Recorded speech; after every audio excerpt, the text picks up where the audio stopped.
todo mundo, bem-vindos. Vamos conversar aqui agora, enquanto todo mundo chega. Vamos dar boa noite para vocês que já chegaram. Que coisa linda!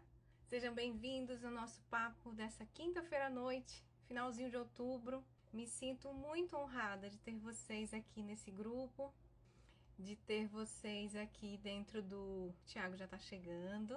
De ter vocês aqui comigo, com o Thiago, que tá daqui a pouquinho entrando aqui na nossa live, pra gente conversar sobre autismo mais uma vez. Vocês estão bem? Tá todo mundo bem? Tem alguma família atípica aqui comigo hoje à noite? Se tiver, deixa nos comentários, eu não vou desativar os comentários, vou tentar fixar o nosso tema aqui. Sejam muito bem-vindos, sejam bem-vindas, todo mundo desse lugar, desse planeta, nessa nossa rede social maravilhosa. E a gente vai falar um pouco hoje sobre autismo, né? Nossa vida atípica, o que acontece quando recebe um diagnóstico, olha aí, vão dizendo o que acontece quando chega um diagnóstico na nossa família, o que acontece quando vem aí o nosso mundo azul, como dizem, né? E eu convidei mais uma vez o Dr. Thiago, que já tá aqui, aceita, Dani, essas coisas ainda. Yay!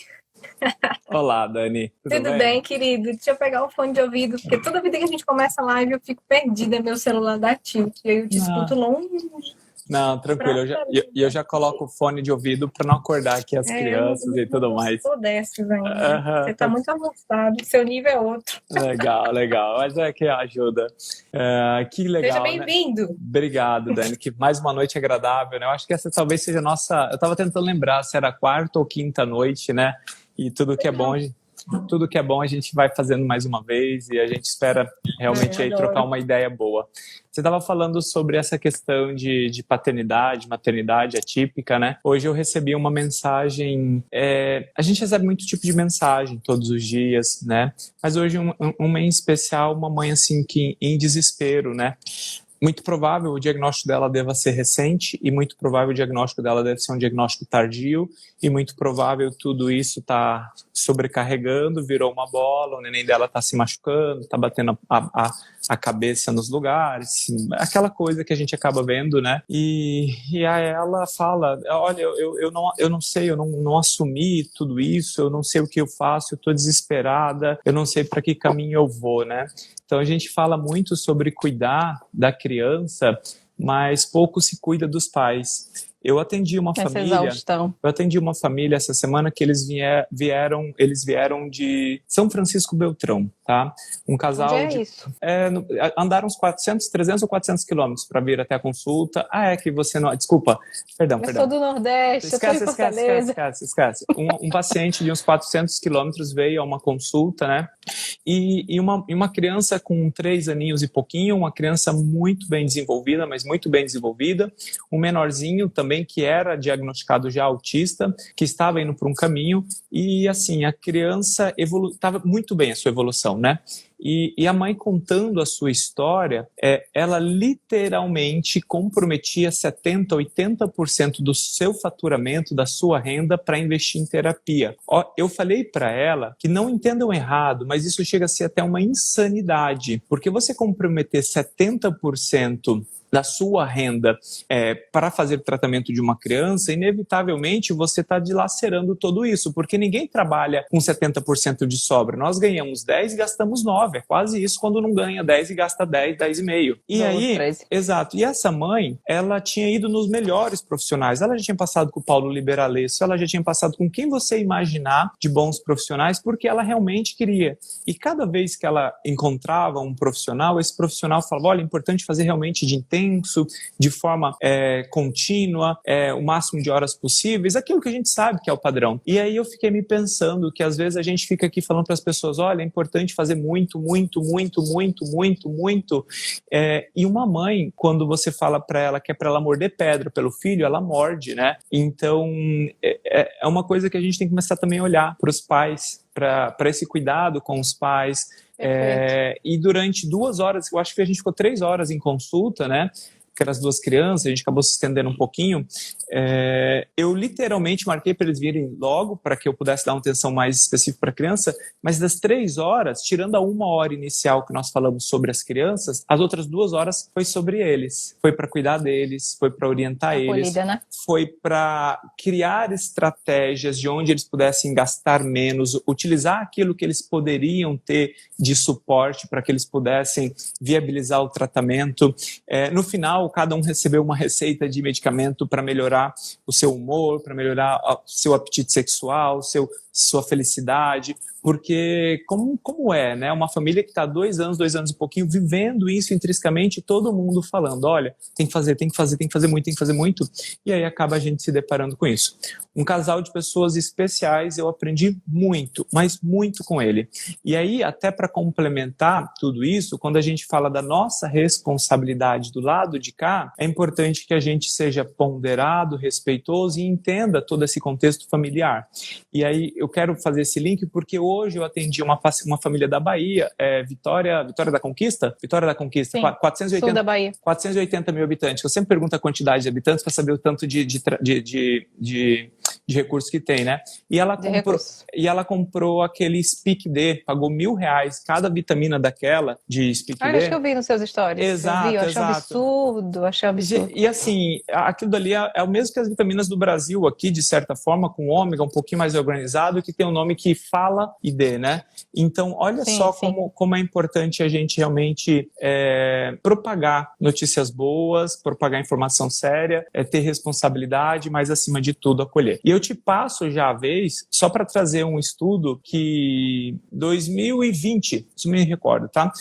2020 ou 2021, uma família atípica como nós, por exemplo, principalmente no começo do processo, mais de 70% está com nível já está em depressão, mais de 75% está em ansiedade, e um número significativo dessas mulheres estão com as duas coisas, elas estão depressivas e elas estão ansiosas. Então, olha aí a importância da gente não só agora cuidar da criança, mas a gente começar a olhar para essas mães, né? A gente brigou lá atrás que tem que fazer diagnóstico precoce. Isso a gente está conseguindo fazer. Agora a gente tem que fazer o tratamento adequado. A gente está indo no caminho. Agora a gente tem que cuidar das mães, Rede de apoio. Eu acho que esse é o caminho natural. Massa, legal, perfeito, essa aquecida, porque a gente precisa falar muito sobre estresse parental. A gente precisa falar sobre essa exaustão, esse burnout. E saiu também outra pesquisa, agora finalzinho de 21, falando que a maior parte do estresse parental não está relacionada à quantidade de filhos que você tem, mas à ausência de rede de apoio. E quando você tem 1 ou 2 filhos, ou 3 filhos, 4 filhos típicos, e às vezes 2 ou 3 atípicos, enfim, quando você tem criança em casa, você tem uma rede de apoio, precisa criar essa criança junto contigo. Não é sozinha, não é só um pai, não é só uma mãe. Essa semana eu dei entrevista para uma TV que me pediram, Dani, eu quero um homem, uma mãe e uma mulher que criem seus filhos sozinhos. Você tem alguém para me indicar? É só o que eu tenho aqui. Eu indiquei algumas, né? Recém-divorciadas, viúvas, enfim, que tá ali com crianças pequenas, pré-adolescentes, dando conta, né? E o nível de exaustão não está relacionado à quantidade de filhos que você tem. Você pode ter um bebê, mas a relação relacionada à solidão que você vive dentro desse lugar que você ocupa. E essa solidão, ela exacerba muito, amplia bastante se tem diagnósticos associados, se tem atrasos, se tem dificuldades, né, econômicas, psicoemocionais e, obviamente, de desenvolvimento da criança, né? Sim. Que é o grande... Sim, eu me recordo que quando nós começamos as terapias do Noah, a gente, no comecinho mesmo, quando estava estruturando tudo, nós andávamos mais ou menos 80 quilômetros todos os dias para fazer terapias, porque nós morávamos numa cidade mais do interior, a gente ia para a capital. A gente fazia esse processo todo dia. E eu trabalhava, teoricamente eu trabalhava até às 5 da tarde. E todo dia, Deus perdoa essas coisas, né? Todo dia eu tentava fazer alguma coisa, eu falava assim, gente, olha, eu vou chegar um pouco mais cedo para sair um pouco mais cedo, eu vou ficar no próximo dia um pouquinho a mais, só que eu vou mexer aqui no horário, sair 1 horinha mais cedo, porque eu sabia que a Gabi geralmente ia 3 da tarde, né? Ela saía às 3 porque a terapia dele era às 4. Mas eu sabia que aquele trajeto do carro com uma mãe sozinha, ele é diferente. Só do pai estar dirigindo ali, ele já acolhe. Só eu fazia de tudo para não perder nenhuma terapia, para poder dirigir para eles, porque é cansativo. Essa caminhada, sim, que é longa, né? Ela é muito cansativa. E no autismo a gente tem uma caminhada do tipo uma maratona, né? Então, ela é demorada, ela é longa, ela é realmente longa. Então, por isso que a gente tem que ter esse olhar aí ampliado. Ótimo. Perfeito. Eu queria que a gente abrisse um pouquinho para todo mundo como foi a nossa experiência. A gente já falou, tem muita coisa boa gravada aqui sobre os aspectos teóricos, práticos da estimulação, da técnica, do desenvolvimento, do cérebro, né? Como você falou, a gente já conseguiu chegar longe, né? A comunidade autista, a comunidade de pais já conseguiu entender que a estimulação é algo que salva. Mas, travou aqui para mim, tu ainda tá aí? Mas eu queria abrir um pouquinho, se vocês estão me ouvindo e ouvindo o Thiago, avisem, tá? Porque para mim tá travado aqui o vídeo dele. Ou se sou eu que tô travada para vocês. Mas eu queria abrir um pouquinho como foi essa jornada para mim, como foi essa para mim, para nossa família, para mim, para o meu marido aqui, para o Jean e para a Júlia, e como foi para o Thiago aí no sul com a Gabi, como ele chama. Vocês estão me vendo, gente? Ele saiu. Vocês estão me vendo, todo mundo? Travou, mas vocês estão me organizando, vocês estão todo mundo aqui comigo? Pronto. Ele voltou. Beleza, ok. Só para saber se era eu ou se era ele, se eram os dois. Então tá bom. E aí eu vou abrir para vocês um pouquinho como voltou. Pronto, já tá. Eu fiz besteira. Eu fui clicar aqui para tentar ver o que o pessoal tava falando e aí eu... É difícil, aparece alguma parte aqui, não apareceu para mim, não. Eu vi que eu não posso mexer. Eu falei, deixa esse troço quieto. Eu saí e falei, deixa eu não mexer mais. Ai, legal. Então, me fala qual a idade do teu Noah, vamos abrir um pouquino como foi essa... Porque você traz assim uma coisa bem mastigada, as famílias hoje recebem mais acolhida, mas como foi, que idade, se vocês perceberam, foi alguém que percebeu de fora, legal. Enfim, me fala um pouquinho. Legal, é legal você falar essa questão da família, porque, por exemplo, nós, na contramão de tudo aquilo que nós conversamos aqui, que geralmente a família tá falando, olha, você tá vendo pelo em ovo, olha, você tá vendo coisa onde não tem, isso daí é coisa da sua cabeça, tá querendo achar doença pro seu filho, né? Em casa foi o contrário. De alguma forma, por você ficar anestesiado com aquele atraso sintomatológico todos os dias, porque como você lida com aquilo todo dia e o teu comparativo é aquilo mesmo, então a gente foi deixando passar. Por mais que quando deu 10 meses, tinha as coisas... Foi a primeira vez que a gente começou a perceber, né? Que chegou uma criancinha num bercinho de carrinho de criança e parou na frente do Noah e a criancinha voltava a querer comer o Noah, assim, com os olhos, com a mãozinha, balançando o pezinho, balançando a mãozinha, e o Noah nem aí pra criança. Então aquilo ali foi nosso primeiro sinal de alerta, né? E aí as coisas não foram normalizando, não foram apresentando as suas habilidades, e aí por volta de 1 ano e 2 meses, minha sogra falou, ela ficou uma tarde com o nosso filho, olha só que legal, e a gente já tava meio que coincidência, você falou de sogra, perfeito. E ela pegou e levou ele numa fono amigo dela. Aí no que levou numa fono amigo dela, a fono falou, não, olha, tem que investigar e tudo mais. Então olha só que legal. Não acho que ela deveria ter feito assim, se a gente for parar friamente, de pegar ninguém e levar escondido. Eu acho que não é essa a ideia. Sim, ela levou. Sim. Eu acho que isso não faz sentido, mas isso é muito pífio diante a boa intenção dela e o tanto que ela fez por ele. Então foi ela que foi a pessoa assim que puxou essa ponta. Startou. E a partir dali a gente começou toda a investigação. 2, 3 meses depois, o diagnóstico já estava feito, né? O Noah recebeu um diagnóstico antes dos 18 meses, então 1 ano e 4, 1 ano e 5 meses. E a gente começou. Quando nós fomos nas avaliações, recebemos a receitinha de bolo, que muita gente recebe, faz, matricula na escolinha, neném não olha, neném não responde, neném não comunica, não tem nem o que fazer na escolinha, mas matricula na escolinha e faz fono e TO, acho que foi isso, fono e TO 2 vezes por semana, e a gente vê daqui 6 meses. Então foi isso que foi passado para nós. E comportamental? Não. A quem decidiu, quem entendeu de aba, de terapia comportamental, fomos nós. Então, o Noah já estava com 1 ano e 10, 1 ano e 10, mais ou menos. A gente começa, inevitavelmente, a acompanhar as pessoas que estão fazendo as coisas darem certo.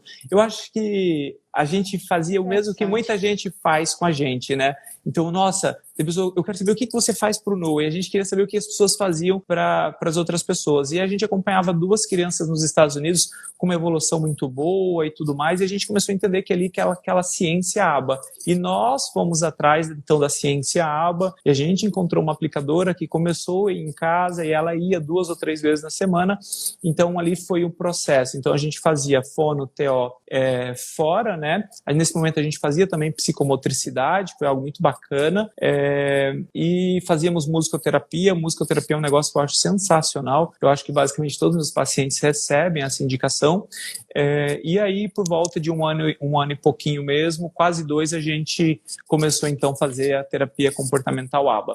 E a gente conseguiu estruturar mesmo, falar assim, nossa, agora a gente está do jeito que a gente queria, perto de 3 anos. Então, quando as pessoas falam assim, olha, nossa, eu falei, calma, 2 anos e meio, a gente consegue, vai dar tudo certo, né? Claro que ele estava recebendo estímulo, claro que ele tinha um pai e uma mãe que estavam 12/36 em cima dele, tá? Não tinha final de semana, não tinha televisão, não tinha bagunça, tinha bagunça, tinha brincadeira, a gente estava em cima, então, na verdade, ele já estava recebendo uma abordagem comportamental com um reforçador positivo, que era o pai. Eu lembro que eu trabalhava muito essa parte sensorial, areia, grama, geleca, meleca, então era uma coisa que eu trabalhava bastante associado à parte motora, e aí perto de 3 anos a gente encontrou a pessoa que ainda é a terapeuta dele, então ele está há mais de 3 anos com uma pessoa, né? Então é uma pessoa que disponibiliza geralmente um AT, e esse AT fica um tempo significativo com ele, replicando as atividades que ele tem que executar e fazer. O Noah, ele já tem eu acho que eu não falei isso ainda, o Noah já tem a capacidade de receber alta de terapia, então é isso que a gente conseguiu. Que legal. Exato. Então, qual a idade dele hoje? 6 anos, então 6, acabou de fazer 6, fez essa semana. Então ele poderia no ano de 2022 já não fazer mais terapia. Nós optamos assim como uma última cereja do bolo, manter por mais uns 3 meses o AT na escola, porque é o primeiro ano, então mudou muito do pré para o primeiro ano ele tem uma autonomia maior, ele tem sentadinho em fileirinha, tudo organizado, então principalmente para colher dados e em cima daquilo dali a gente vê quais as necessidades, né? E aí esse AT ele vai trabalhar principalmente 1 hora por dia em casa, olha só, então a gente saiu de fazer 8 horas por dia para alguém fazer observação na escola e aplicar 1 hora de terapia em casa, muito direcionado para a parte da prosódia e fala, né? Então, sim, o Noah ainda que é a sofisticação, né, dessa exatamente, linguagem. Então assim, mas todas as outras habilidades a gente já tá adquirido. E aí, inclusive, quando você vai perceber no processo que quando você faz muita terapia por muito tempo, se você dá muito recurso, você dá muito repertório para o seu filho. E aí eu estou aqui com uma criança de 6 anos que a gente já está discutindo figura de linguagem. Hoje a gente está discutindo essa semana, né? Eu estou lembrando que eu lembrei agora porque a gente estava falando de metáfora, de hipérbole, de pleonasmo. Então, esse é o tipo de diálogo que eu já estou tendo com uma criança de 6 anos. Mas legal, ele dá uma compensada boa, né, naquilo que ele atrasou. Exato. Então, as pequenas falhas dele, eu sempre falo isso para todo mundo. Eu tento fazer do Noah uma criança tão interessante que as falhas que ele tiver, assim como todos nós temos falhas, mas as falhas intrínsecas que são dele e não de desvio de caráter como as nossas, aquelas falhas elas são minimizadas pelos potenciais dele. E como ele tem esse potencial, ele tem aqui essa execução maior, né? Naturalmente essa pessoa fala, não, mas me explica isso daqui, me fale então sobre astrologia, me fale então sobre geografia, me fala sobre história, né? Me fala sobre mitologia. Então você faz com que ele seja interessante, então naturalmente as pessoas vão querer se socializar com ele e quebrar ele ali, porque o autista tem isso, né? Ele sempre vai ser autista, ele tem a característica natural de se isolar um pouquinho, de se recluir e também de ter seus padrões restritos de comportamento. Então, quando a gente faz isso, a gente naturalmente traz as pessoas do meio externo e traz para o mundo dele. Muito lindo, muito lindo. Interessante, você falou aí que foi... Vai, fala. É falar para você falar a sua história, eu sempre só falo a minha, Dani. Né? Não, você falou da sua sogra, que foi a quem olhou para o Noah e disse, tem alguma coisa aí. Aqui foi minha mãe. Legal. Então, assim, chorei, briguei com ela, neguei todos os vídeos, negava tudo que o Pedro trazia, porque, enfim, eu já tinha a Júlia, super típica, né? Super tagarela, super desenvolvida socialmente, fazia tudo e eu não sabia o que olhar. Então, por mais que você trabalhe com crianças e você trabalhe com desenvolvimento infantil, é o nosso filho, é outro esquema, né? É outro esquema. O nosso cérebro, ele não tá treinado para isso. E aí, que o Pedro, com 10 meses também, 9 para 10 meses, achavam o máximo as listras geométricas. Então, quando eu tava com linhas na minha roupa de dormir, o pijama, eu tinha que colocar uma manta para fazer ele dormir, porque ele colocava a mãozinha aqui, ó, e ficava, ele ria muito com as linhas da minha blusa de pijama. As linhas do rack da sala, dos móveis, das poltronas, ele passava 47 vezes por aquilo ali, todos os ângulos. Eu falei, não acredito, né, Pedro? Fala sério, cara. Tu tá dentro do espectro, 9, 10 meses. Aí ele começou a andar, foi organizando aí. E aí, mas minha mãe que citou aquilo ali, que apontou, Dani, tem alguma coisa estranha com o nosso Pedro, né? E a Júlia, ginasta, falando pra cima e pra cá, fazia todas as piruetas na frente dele, nada. Podia dar 1000 cambalhotas na piscina e ele nada. E aí a gente ficou incomodado com aquilo ali, porque vem a negação, vem todo o luto, e a gente reage mesmo, viu, meu povo? A gente reage, eu chorei muito, discutia com meu marido, e meu marido dizia assim, meu amor, vamos levar logo para um médico para ver, né, o que é isso. Eu falei, gente, vocês estão vendo coisa? Não tem nada a ver, porque o Pedro compensa de outras formas, né? Às vezes ele tá dando gargalhadas, o Pedro, mas ele perdeu muitas habilidades que ele já tinha nessa faixa etária, 9 para 12 meses, né?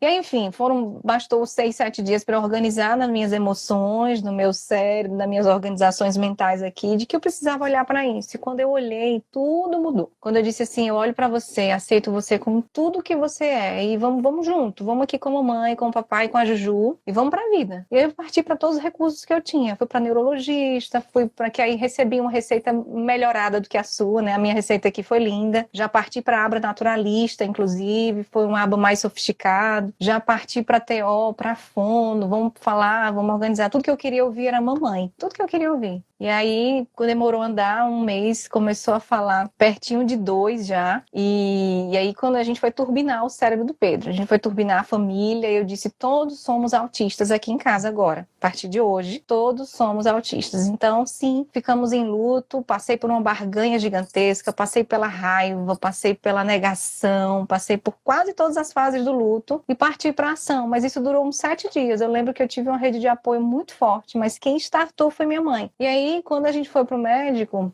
antes disso, eu comecei a filmar tudo do Pedro. Eu falei, eu preciso filmar para mostrar para a equipe, para toda a equipe que vai acompanhar esse menininho. E aí me passaram também a escola, mas era uma criancinha bem comprometida. Mas quando ele nasceu, Thiago, foi bem interessante, porque a gente fica tentando entender, cara, será qual é a parte que é genética aqui do Pedro, né? Quando ele nasceu, teve intercorrência muito grave, o APGA dele foi 4, então, assim, foi bem importante a intercorrência dele, né? O chegar da vida. E com 6 meses, ele teve outro quadro de respiratório muito importante, ficava cianótico em casa várias vezes, corre adrenalina no hospital, volta para casa, estava. E na 3ª vez ficou, e aí foi entubado ali no meu colo, rápido, limpa tudo. Então, ele ficou muito tempo em coma, muito tempo entubado, com 6 a 7 meses de vida. Acho que foram 20 dias entubado. Isso é Imagina, muito o desenvolvimento neurológico, né? Então, foi isso que aí o Pedro voltou totalmente diferente da UTI. Voltou outra criança, voltou outro menininho. E aí eu dizia, Pedro, volta pra mamãe, volta pra vida. E chorava. A Júlia ia no hospital, e aí meu marido ia comigo, a gente cansado. Eu disse, eu preciso sair daqui, eu preciso trabalhar, eu preciso ir pro consultório, porque senão aqui eu vou adoecer. Então a gente saía desse estresse do coma, a gente saía do estresse daquelas máquinas, aquela coisa toda no nosso bebezinho. E eu dizia o tempo todo, volte pra vida, volte pra vida, volte pra mamãe, volte pro papai, volta pra Júlia. E aí daqui pra frente, eu me emociono quando eu digo isso, porque nunca mais eu falei sobre essa história. Foi algo que disse assim, caramba, eu não tenho mais aquele bebê, eu tenho outro. E eu neguei muito, recusei muito. Eu falei, gente,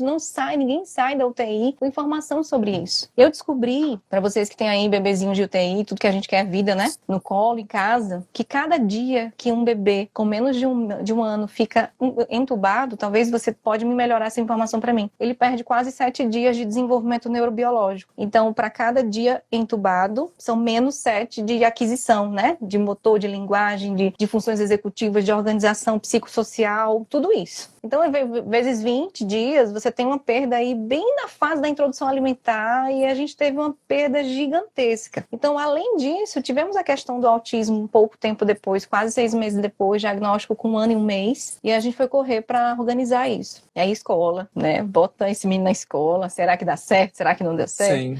Pra gente, deu super certo, porque era uma criança que, enfim, fez escola, TO, fono, recebeu alta da TO. A escola... A fono. É importante... É 2 coisas, desculpa te cortar. É importante que a gente fale sobre a nossa culpa. A culpa é um negócio que a gente pode deixar aqui para falar já dele. Então, a gente fala da culpa. Mas essa questão da escola, para que as pessoas possam entender, a criança autista precisa da escola, porque ele precisa de socialização, ele precisa praticar a socialização, ele tem que fazer modelo de cópia. Então, uma criança aprende copiando de outra criança. Se uma criança só fica com um adulto, ele só copia o comportamento de um adulto.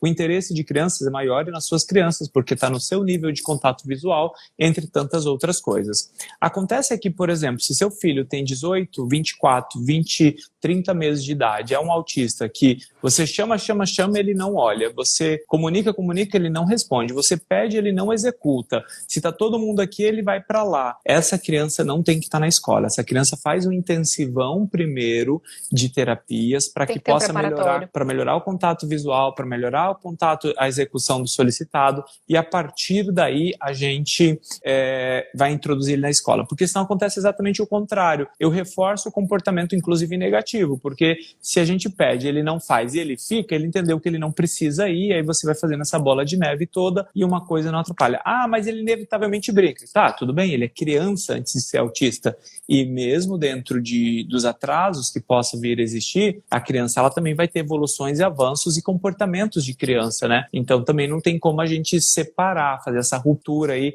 essa dissociação de criança e autismo, porque no final das contas elas são uma só. Essa respeita... É interessante que eu... Pode falar. Não, Dani, por favor, fale. Não, eu ia só complementar aqui de que eu lembro muito que essa história da escola foi algo que foi um divisor de águas, porque o Pedro tinha alguns comportamentos antecedentes, assim, mais primários, que já correspondiam, e era um bebê, né? Era um bebê de 1 ano e 6, 7 meses por aí, botei logo na creche, onde a Júlia já estudava, onde tinha muito vínculo com a família, era uma escola pequenininha, então é algo que está bem dentro da família. Então abri o jogo desde o início, mas as telas, os eletrônicos, ele tinha uso. Eu sempre falo muito isso aqui. Eu ia falar da culpa. Essa é a culpa, a minha era essa, a minha foi essa. E aí, impressionante, a gente retirou 100%, porque de vez em quando rolava um Mundo Bita aqui com 1 ano e meio. Quem nunca, né? Quem nunca? De vez em quando rola uma palavra cantada, 3 palavrinhas, que eram vídeos assim longe na televisão, jamais foi no celular na tela, mas tinha. Eu tirei totalmente. E foi lindo, foi um divisor de águas. E eu recebi essa semana um pacientinho com 2 anos e meio, com autismo bem importante, quase nível 3, assim, com muito comprometimento, batendo cabeça na parede, muito. E era uma família que não podia pagar tratamento, era uma família, né, que inclusive a igreja encaminhou. Eu falei, Dani, deixa eu cuidar dessa família e fazer os encaminhamentos. E eles retiraram a tela totalmente, 100%. Não dormia, confusão no sono, e aí foram 3 dias de ausência de telas. Eles me ligaram chorando muito. Dani, nós queremos dizer que Deus é maravilhoso, porque a gente retirou e o nosso menininho tá dormindo a noite toda e a gente conseguiu alguns sons aqui da voz dele, porque ele tá começando a querer falar água e mamãe. E eu sinto que foi por conta disso. Eu falei, gente, não, eu sinto não, é de verdade. Quando eu falo que é um milagre, é porque é fato, é ciência isso, né? Sim. Então, foi algo que me deixou muito culpada durante um tempo, que eu cansava, né? Nunca tive babá, nunca tive folguista, eu sustentava muito isso, achava muito lindo. E eu trabalho muito, meu marido trabalha muito, e aí, né? Mas a televisão, quando eu retirei, e a culpa, né, de que eu deveria ter estimulado mais, eu deveria ter colocado mais tempo de chão com ele, eu deveria. Então, acho que todos nós precisamos entender sobre autismo, independente de sermos ou não famílias atípicas, porque isso é um divisor de águas no desenvolvimento das crianças. Existe muito falso autismo por aí, né? Existe muito falso autismo. Tem. Inclusive, esses falsos autismos têm sido um desafio para nós, né? Porque as crianças estão com tantos atrasos que aí você fica, putz, mas tá perto de ser autista, mas não é, e dá um diagnóstico para alguém que não é, complexo tudo isso, tá? Teve a pandemia também, né? Essa questão que você fala das telas, isso que você falou, gente, presta atenção porque essa é a parte mais importante. Nós falamos todos os dias aqui, mas às vezes vocês não acreditam, ou às vezes vocês desconfiam que vocês não conseguem, ou qualquer coisa que seja. Eu queria começar falando que, assim, nenhuma falha sua como pai, como mãe, nenhum pecado seu como pessoa tem o tamanho da cruz. O nosso pecado é uma ferpinha, é um cisco, e que Jesus Cristo, porque, mas eu tô aqui, eu tô errando demais, tá tudo bem. Você é pai, você é mãe. Mas agora você sabe que você está errando, faça o certo a partir de agora. Então não é porque você fala, nossa, eu falei a vida inteira com meu filho, tudo bem. O que você vai fazer a partir de agora? Então, quando a gente fala isso, é porque nós temos um número muito significativo de pessoas que desligam a televisão, mas desligam mesmo. Um mês depois a mãe fala, liga, exatamente, doutor, parece que é um milagre, meu filho está falando, só de tirar a televisão. Sério, isso é muito sério. Doutor, meu filho dormiu, parece milagre, só de tirar a televisão. E aí o que eu falo para as pessoas que televisão não é apenas o tempo que ele olha para a televisão. Televisão é o tempo de televisão ligada em casa. Então se a criança está ali, mesmo que ela esteja brincando com o brinquedinho dela, mas a televisão está ligada, isso é tempo de tela. E eu vou falar para vocês que é assustador. Eu posso falar assim, em ensaio de consultório, que muito provável as crianças entre 2 e 4 anos estão facilmente consumindo umas 4 a 5 horas por dia de televisão de manhã e de noite. E aí o que acontece? Quando assiste televisão, como a gente já falou, aumenta comportamento hiperativo, aumenta comportamento desatento. Essa criança inevitavelmente tem alteração de sono. Quando tem alteração de sono, tem mais despertares, mais irritabilidade no dia seguinte, menor ganho de aprendizado. Então, assim, a palavra é quase que surreal, mas esse troço é demoníaco na infância de uma criança autista. Vocês entenderam a gravidade que é? Aí você fala, nossa, mas eu tô errando. Como eu falei, acabei de falar, o teu pecado não é nada. O que fizeram já para nos salvar, isso dali sim é um ato grande. Então, assim, é só pedir perdão pro seu filho, pedir perdão pro seu marido, porque pedir perdão para sua esposa e assumir a partir de agora que esse não é o caminho. Então fala, não vou dar esse troço, eu não vou negociar, como a gente falou, eu não vou negociar com o capeta, porque eu sei que esse troço faz mal pro meu filho. Então, isso é muito importante. Tiago, mas eu não consigo. Consegue. Eu não consigo, você tá dando desculpa, você consegue. Consegue. Mas eu tô fazendo comida. Não tem problema, o neném fica no chão brincando, andando por ali, entendeu? O problema é que vocês acreditam que vocês não conseguem. E vocês se sabotam todos os dias falando que não conseguem para si mesmo, que chega uma hora que o seu cérebro entende que você não consegue mesmo. E aí, no desespero, você já liga. Eu não tô dizendo que é fácil. Às vezes a gente tenta cair na tentação, mas a gente passa. Graças a Deus, hoje a gente não... Graças à dedicação, né? A gente já não consome telas, né? Eu vou falar porque, assim, eu e a Gabi, nós não assistimos televisão, assim, o ano inteirinho. Nós vamos ao cinema, eu acho que 10 vezes no ano, uma vez por mês a gente vai ao cinema. Esse é o nosso contato com tela. Por quê? Porque a gente tem muita fazer, a gente tem muita coisa a fazer, não sobra tempo, tá? E o Noah, por consequência, a televisão nunca tá ligada, ele já não tava o hábito, a gente tirou. Mas a gente percebe que nas poucas vezes que ele tem o acesso, como foi, por exemplo, no final de semana passada, que foi aniversário dele, que tinha outras crianças, aí eles foram assistir um desenho de manhã, um desenho à tarde, todas as crianças mexendo no celularzinho, e aí, tá bom, filho, pode jogar um joguinho com um modo Wi-Fi, que é um jogo que eu tenho só no meu celular, que é pra ele, muito por alguma coisa, muita ocasião. Gente, o Noah, na segunda, na terça e na quarta-feira, ele tava um inferninho. Pai, posso jogar? Pai, posso jogar? Pai, posso jogar? É impressionante porque, como muda. Gerou um start na cabecinha dele, que assim, ele tinha ficado um mês sem pedir nada, super tranquilo, chega assim, parece que fica até afoito, quero jogar, posso jogar, posso jogar, posso jogar. Sistema então, de recompensa altamente ativado. Muito, muito. Então assim, hoje já diminuiu, né? Quarta já diminuiu, hoje já não falou nada, amanhã não vai fazer. E eu falei pra Gabi, no mínimo um mês sem nenhum contato, nenhum tipo de contato. Porque é isso que é o pai. Mas dá esforço? Tem, gente. Eu durmo meia-noite, 1h da manhã todo dia. Eu não acordo às 6h30. Eu falo, meu Deus, vontade de ligar a televisão e dormir até às 8. Vontade, porque isso ele faria. Liga aqui, filho. Mas aí vai lá, eu E vou lá, você dorme. aí eu pego um jogo, vou fazer com ele, vou conversar com ele. Então, assim, é difícil para você fazer. Mas quando as pessoas falam, desse resultado que elas querem, que elas buscam, que elas querem ir atrás, para conseguir esse tipo de resultado requer muito esforço, muita dedicação. Então, esse é um caminho natural. Então, se você errou com o seu filho, e aí eu vou falar que nós erramos. Por isso que eu falo com tanta autoridade. Eu só falo com tanta autoridade porque desta lama eu tô com o pé sujo. Eu andei nela, eu ainda estou escorrendo toda essa sujeira. Então, o Noah, quando ele tinha já uns 10 meses de idade, ele já demonstrava alguma resistência alimentar, alguma coisa. A gente, puxa, para ele comer, vamos fazer isso. E foi. Aí daqui a pouco foi indo. E aí, a verdade é que com 1 ano de idade, meu filho já tinha acesso às telas e foi do 1 aos 2, porque do 1 aos 2 ele piorou assim de forma absurda. Só que eu não tive coincidência, né?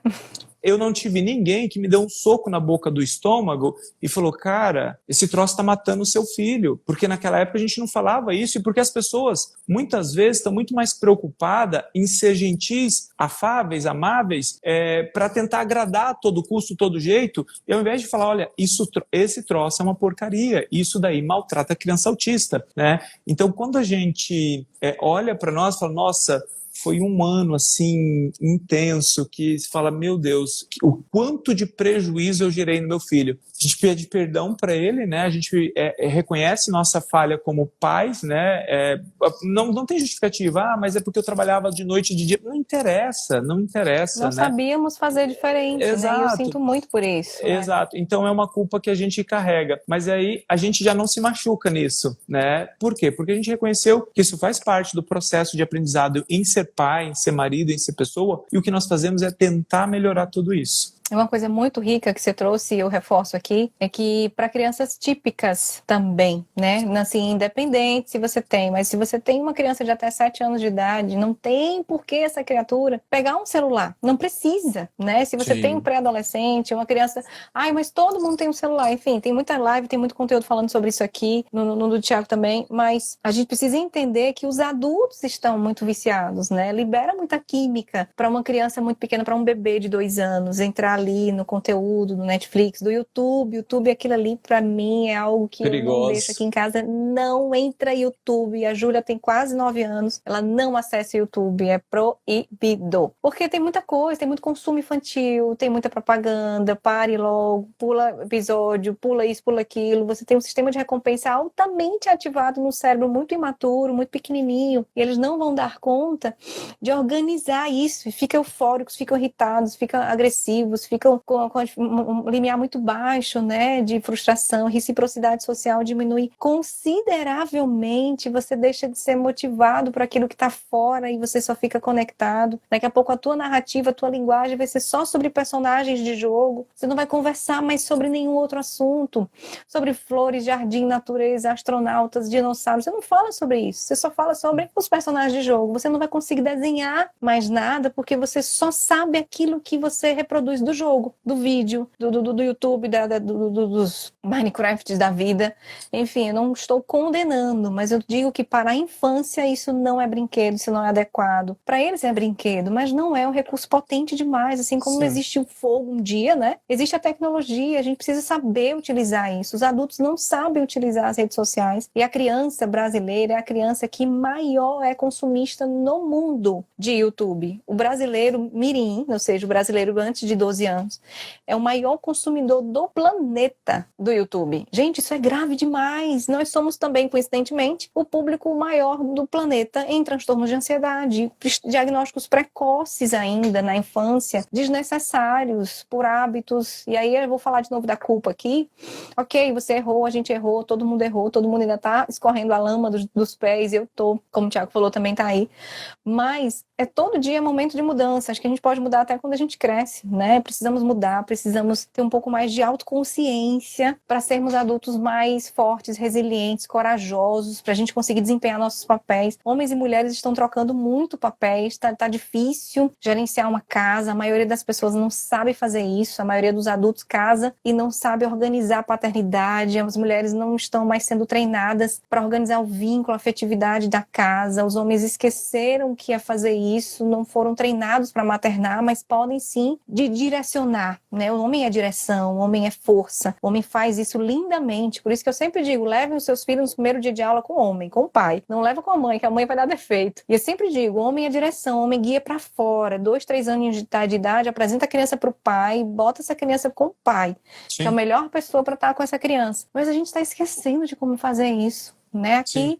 boa parte do meu consultório de trabalho com famílias é de acolhida, de mentoria mesmo. Deixa eu pegar na tua mão, deixa eu junto contigo, nesse lugar de honra que eu acho um privilégio ocupar. Eu me sinto, assim, muito humilde, né, nesse lugar. Assim, como assim eu vou te ensinar a ser mãe? Dani, eu não sei, eu quero jogar na parede, eu quero desistir disso, eu posso desistir? Sim. A maioria diz assim, eu não aguento mais, eu prefiro gerenciar 200 colaboradores na minha empresa do que colocar o meu filho para dormir. Eu não dou conta, Dani, eu recebo essa mensagem, esse relato, esse choro diariamente, são 40 famílias por semana aqui, né, assim, dentro de uma exaustão, porque não consegue gerenciar tempo, redimensionar papéis, organizar o lugar de honra que ocupa, e é um privilégio. Um filho é um sucesso de um homem e de uma mulher. Um filho, eu sei disso porque tudo que a gente quer é a vida, porque eu carreguei um bebê que estava na UTI, né? Então, tudo que a gente quer é levar para casa com vida. Então, vamos honrar esse lugar. Acho que a gente precisa honrar um pouco mais o que a gente recebe na vida de presente. Perfeito. E uma coisa que ninguém estuda, né?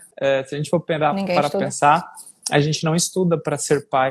Ah, mas não, a gente não estuda, a gente não faz curso, a gente faz muito pouco por algo que é tão sério, né? Eu vou só dar um exemplo, gente. Se você cria menino e menina da mesma forma, já está errado. Tá? A Dani tem, por exemplo, uma menina e tem um menino. Cada um tem que receber um tipo de criação. Essa questão que ela falou, por exemplo, do menino começar a acompanhar o pai ali num certo período. Por exemplo, eu e minha esposa, a gente já identificou isso há algum tempinho. O Noah, ele tá acompanhando muito mais os meus passos, as coisas que eu faço, um relacionamento mais de pai mesmo. Total, porque ele tá numa fase que realmente é uma fase importante para que ele possa, às vezes a gente fala, senta aqui do meu lado, o que eu vou fazer? Vai escutar adulto homem conversar. Então, é isso que ele vai fazer. Então, vamos no barbeiro cedo com o pai, vamos fazer isso com o pai, vamos comprar pão com o pai, e o que a gente faz? A gente vai deixar a mãe descansar um pouco, a mãe vai dormir, a mãe vai no salão, a mãe vai fazer as coisas, fazer coisa de mãe, né? Aí o menino tá indo no salão com a mãe, né? Já pensou o desastre que é isso? O menino ir no salão com a mãe, né?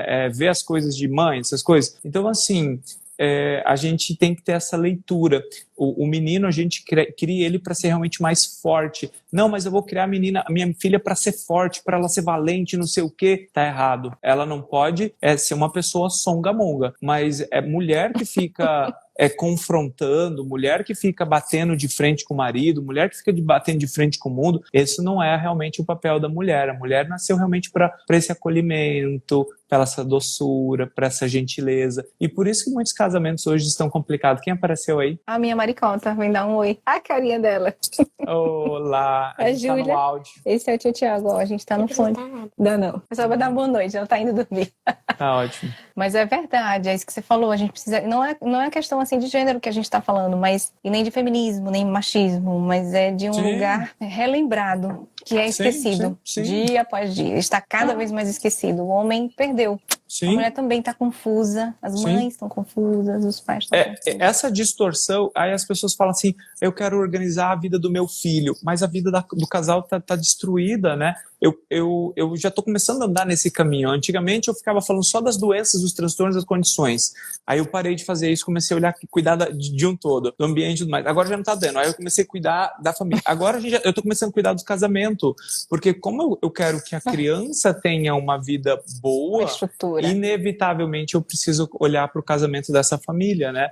Então é natural que muitos homens abandonem suas mulheres nessa fase. É natural, por exemplo, que há um distanciamento quando vem o diagnóstico, e aí sobrecarrega tudo, aí acaba tudo, aí vem as ofensas, aí vem as traições, aí vem esse mundo todo ruim aí, e no final das contas todo mundo fala, nossa, mas a gente estamos juntos aqui pelo nosso filho. Eu falei, mas não estão.